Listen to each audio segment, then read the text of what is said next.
Nice. So the next question will be, what would you have liked to know from the beginning of your journey? What kind of knowledge, what kind of advices do you want to know since the beginning of your journey as an entrepreneur? Yeah, that's not an easy question, because it's unique. I haven't met anybody actually in all these years who is so strict without aid as I am. So what I would, until today, would have liked to know, where are the people who work like me, who are really implementing technologies or businesses in a distorted market and succeed.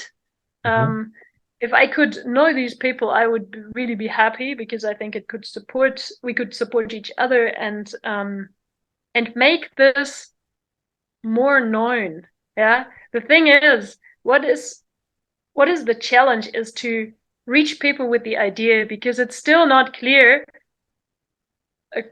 On the ground, I can say that aid is not really helping you. Yeah. And if we could find a way to reach people with this information and give them the sense of dignity that you probably need to reject aid.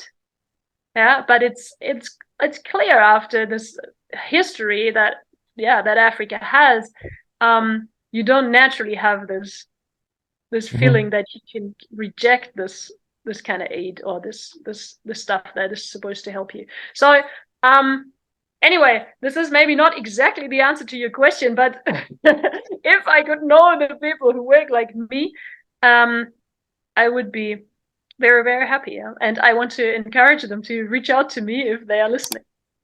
Well, I have to tell you, in my personal perspective, it's something I never realized it. In my ideas, I'm going to move soonly to Ethiopia back. I hope in less than 2 months. So one of my areas was around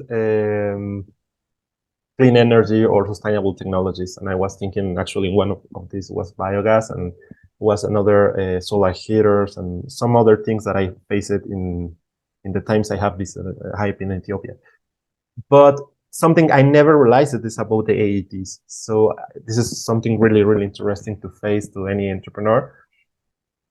And well, here, one of my ideas at the beginning I want to share with you was to promote the rabbit farming, to provide different kinds of income resources to the local people.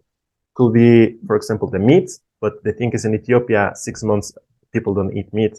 But at the same time, you have the manure, so you can have fuel, and you can have like organic fertilizer. So it was my idea, but when you start talking in your videos about work without AD, I say, well, I think it's something, if I do this project in the ground, it's something that I have to have very clear and work with a lot of discipline. Perfect. That's great. So you will be the first person I meet.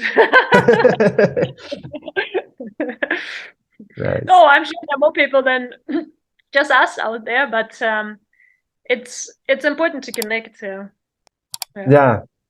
Yeah, we need to make a more network, I think.